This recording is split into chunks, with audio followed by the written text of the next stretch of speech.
여러분 안녕하세요. 방금 소개받은 저희 특별자치도의 도지사 오영훈입니다. 반갑습니다. 무려 1000년 동안 독립된 국가로 왕조를 열어왔습니다. 탐나 해상왕국이라는 나라가 있었죠. 그 당시 탐나라는 나라는 주변의 정세를 진짜 잘 활용해서 부를 축적했고, 그리고 외교를 통해서 나라를 오랫동안 운영해 왔습니다. 해상 중개무역으로 부를 축적했던 지리적 이점을 정확히 살리면서 전략적으로 나라를 운영을 해왔죠. 그래서 신라가 세계에서 4번째로 무서워하는 나라가 탐나였다는 게 황룡사지 구층석탑의 이야기입니다. 놀라운 사실 하나 더 말씀드리면, 서기 663년에 백강구 전투라는 세계 최대의 해전이 일어나게 되는데요. 백강구는 백제 인근을 얘기합니다. 당시 백제 부흥군과 탐나 수군, 일본 왜군이 연합해서 전선을 형성해서 나당연합군을 상대로 전쟁을 일으키는데, 당시 당나라의 통치자는 누구였냐면 척천무우였습니다. 세계 최강자였죠. 이 세계 최강자를 상대로 전쟁을 선포하고 전쟁을 벌였던 나라가 바로 탐나라는 나라였습니다. 그만큼 상상하기 어려울 정도로 대단한 DNA를 가진 그런 곳입니다.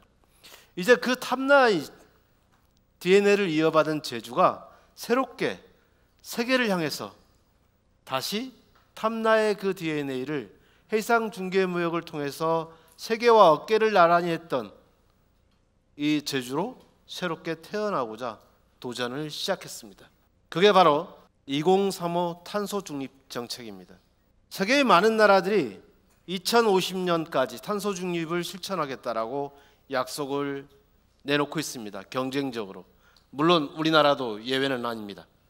2050년 탄소 중립을 선언했고 그에 따른 계획을 실천하고 있지만, 헌법재판소에서는 실천, 온실가스 감축 계획이 실체가 보이지 않는다는 이유로 위헌 판정을 내리기도 했습니다. 우리 정부가 더 노력해야 한다는 것을 이야기해주고 있는 것이죠. 이제 기후위기 대응을 위한 탄소 중립은 선택의 문제가 아닙니다. 생존의 문제입니다. 제주가 왜 2035 탄소 중립, 정부의 목표보다 무려 15년이나 앞당겨서 이 계획을 수립했는지 이유를 말씀드리겠습니다. 크게 2가지 이유입니다. 첫 번째 이유는 제주는 매년 1,400만 명에서 1,500만 명이 찾는 세계적인 관광지입니다. 이 세계적인 관광지가 많은 관광객들로 인해서, 그리고 여러 가지 문제로 어려움에 처해 있습니다. 고물가 이미지로 많은 관광객들은 제주보다는 일본이라는 관광지를 선택하고 동남아에 있는 관광지를 선택해서 떠나가기도 합니다. 내국인 관광객이 한때는 연간 10% 이상 떨어지는 현상도 보였습니다. 물론 최근에는 마이너스 1%로 회복이 됐습니다만, 지속 가능할 수 있을까? 제주가 과연 이 관광을 가지고 계속 먹고 살 수 있을까? 우리 다음 세대가 계속해서 관광 산업을 통해서 연명해 나갈 수 있을까? 저는 부정적인 생각을 갖습니다. 지금 이대로 가서는 어렵다라고 생각합니다. 탄소 배출을 감축하지 않고 탄소 배출을 하지 않는 관광이 되지 않고서는, 특히 20, 30대 가치 소비에 특화되어 있는 20, 30대가 제주를 좋아할 수 있을까? 저는 그렇지 않다고 생각합니다. 다행히 내국인 관광객이 줄어드는 가운데서도 대한민국의 20, 30대 젊은이들이 제주를 좋아해 주고 있습니다. 제주에 대한 재방문율도 가장 높고 제주에서의 카드 소비 지출도 가장 많은 게 제주의 대한민국의 20, 30대입니다. 디지털 세대죠.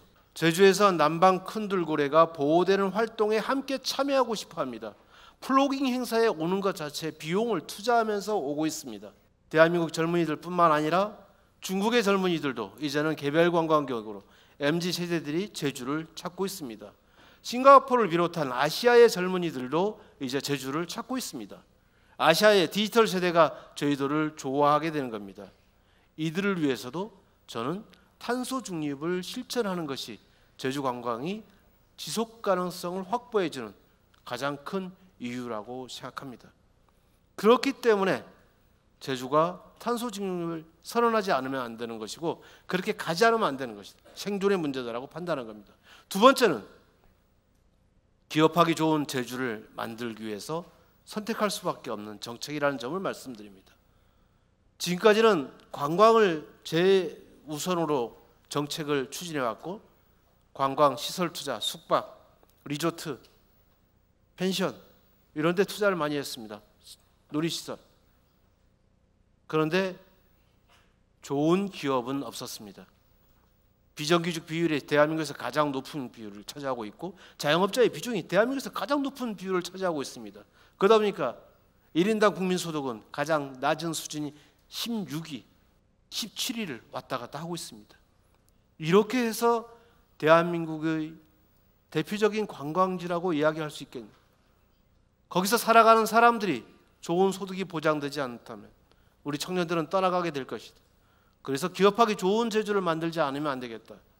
좋은 기업들이 많이 육성되어지고 그리고 기업 이전을 통해서 제주에 왔을 때 우리 젊은 세대들이 다음 세대까지 지속적으로 살아갈 수 있는 터전이 마련될 것이라 생각했습니다. 탄소 중립 정책과 기업하기 좋은 제주는 어떻게 연결이 됩니까? 요즘 디지털 기업들, 글로벌 기업들이 대세입니다. 시가총액 1위에서 10위까지 디지털 기업이 아닌 곳이 있겠습니까? 이 디지털 기업은 좋은 전기를 필요로 합니다. 좋은 전기를 만들어내기 위한 우리의 에너지 고속도로와 같은 정책이 바로 탄소 중립 정책입니다. 우리는 이미 2012년에 CFI 2030이라고 카본 프리 아일랜드 정책을 발표한 바가 있습니다. 그래서 전기자동차 보급률이 대한민국에서 가장 높습니다. 올해까지는 10%가 가까이 도달할 것으로 전망됩니다. 이미 2022년에는 재생에너지 발전 비율이 19.2%까지 올라갔습니다. 그거에 기반해서 재생에너지 발전 비율을 2035년까지 70%까지 높이겠다는 담대한 계획을 세우고 있습니다. 그린 수소를 우리는 작년에 처음으로 대한민국에서 생산하는 데 성공했습니다. 남는 전기를 가지고 그린 수소 생산해냈기 때문에 그 그린 수소를 가지고 지금은 그린 수소 버스를 운행하고 있고 모빌리티 분야에 전반적으로 확산시켜 나갈 겁니다. 청소차도 그린 수소로 운영하게 될 것이고 그린 수소 트램이 운영되게 될 것입니다. 이 모빌리티 뿐이겠습니까? 2030년에 완공되는 화북 2지구 5,500세대는 국토교통부와 함께 그린 수소 에너지 시티로 조성하기로 결정하고 단계를 밟아나가고 있습니다. 이렇듯 모빌리티 분야와 그리고 사회의 곳곳에 수소 기반 사회를 만들어가는 전략을 하고 있습니다. 재생에너지 발전 비율을 높일 수 있는 가장 중요한 요인은 그린 수소를 생산해낼 수 있는 기술을 확보했고 그리고 보급 활용할 수 있는 여건을 마련하기 때문에 가능한 겁니다. 우리는 연간 2035년 6만 톤의 수소를 생산해낼 계획을 갖고 있습니다. 그린 에너지, 재생에너지와 그린 수소의 이 황금 조합이 우리의 담대한 목표 2035 탄소 중립을 가능하게 하는 요인이라고 저는 생각합니다. 지금 현재 19.2%에서 더 나아가고 있지 못하는 문제는 간헐성 문제를 아직 극복하고 있지 못하기 때문입니다. 재생에너지 간헐성 문제를 어떻게 극복할 것이냐. 첫 번째는 그린 수소 생산을 통해서, 두 번째는 대규모 에너지 저장 장치 BESS 시설을 통해서 확보해 나갈 것입니다.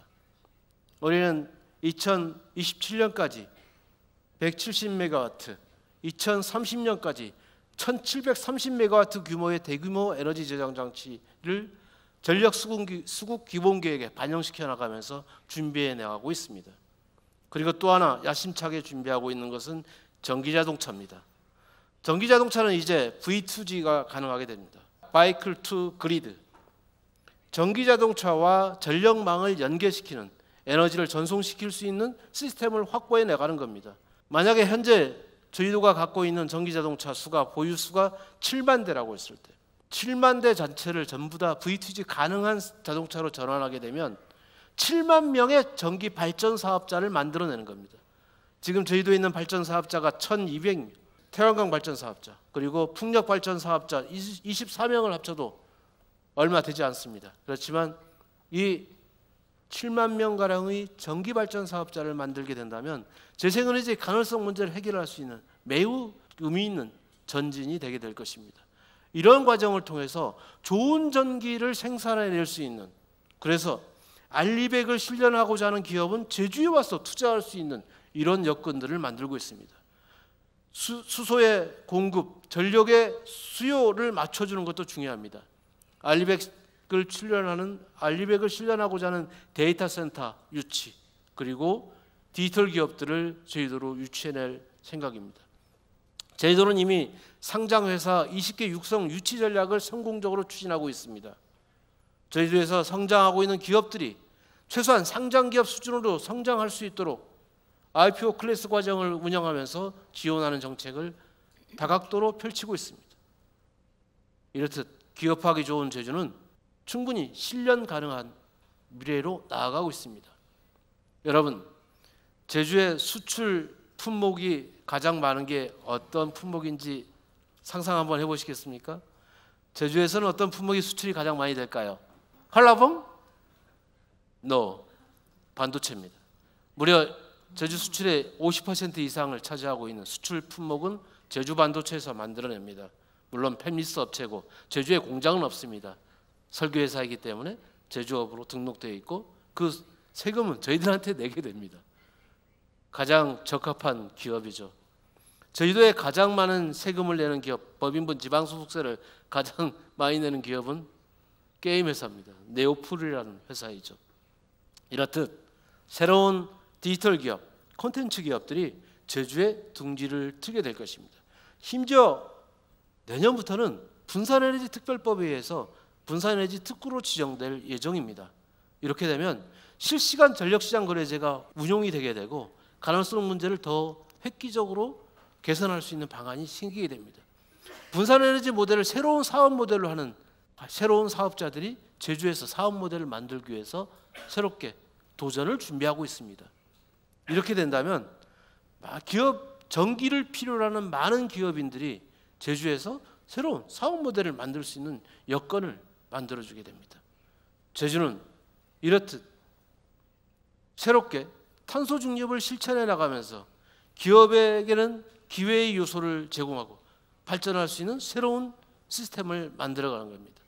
그러기 위해서 제주도청의 1만여 공직자들이 기업하기 좋은 나라 제주를 만들기 위한 전략을 실천하는 데 전력을 투입하고 있습니다. 앞으로는 지금 한국에너지기술연구원의 이성목 원장님도 여기 와 계신데 수소 분야에 새로운 혁명을 하나 일으킬 준비를 하고 있습니다. 제주도는 감귤의 주 생산지입니다. 대한민국의 감귤하면 제주죠. 그런데 감귤을 가공용으로 처리하는 과정에 주스를 만들어내는 과정에 감귤박이 생깁니다. 이것은 비용을 들여서 처리를 해야 되는 겁니다. 그리고 하수종말 처리장에서는 각종 슬러지가 계속 만들어지게 됩니다. 이것도 비용을 들여서 처리해야 되는 거죠. 그런데 이 슬러지와 하수 슬러지와 감귤박을 활용해서 감귤 수소를 만들어내겠다는 야심찬 계획을 우리 한국생산기술연구원에서 준비하고 있습니다. 내년 연말이면 가시적인 성과를 여러분들께 보여드릴 수 있을 것입니다. 이렇듯 저희도는 아무도 걸어가지 않았던 길을 걸어가고 있고 새로운 일들을 추진하고 있습니다. 제가 아까 알리백을 얘기했는데 올해 연말에는 알리백 감귤이 출시될 예정입니다. P2H를 이용해서 지금 애월 아빠들이라는 회사는 계란을 만들어내고 있는데 재생에너지를 통해서 전혀 탄소 배출이 없는 가운데 알리백을 실현하는 계란을 만들어가는 거죠. 감귤하우스에서는 전기와 그리고 경유를 통해서 가온하우스를 운영해서 감귤을 생산해내고 있는데 여기도 마찬가지로 재생에너지를 투입해서 그린수소를 투입해서 감귤을 생산할 여기서 만들어지는 알리백 감귤, 너무나 새로운 아이디어들을 우리는 현장에 적용하고 있고 그리고 상용화시켜 나가고 있습니다. 제주가 만들어내는 이런 새로운 모델들이 일반적인 것이 될 것이고 그리고 국제적인 표준을 만들어갈 것이라고 생각합니다. 여러분이 보시기에 제주는 대한민국의 남쪽 끝에 있는 변방의 섬으로 보일 수 있을지 모르겠지만 잘 보시면, 더 자세히 보면 태평양을 향해서 세계로 나아가는 대한민국의 최선두에 위치해 있는 제주를 확인하시게 될 것입니다. 앞으로 대한민국의 미래를 보고 싶으시면 제주에 오시면 됩니다. 이게 통하는 제주를 만들고 싶습니다. 많은 지지와 성원을 부탁드립니다. 감사합니다.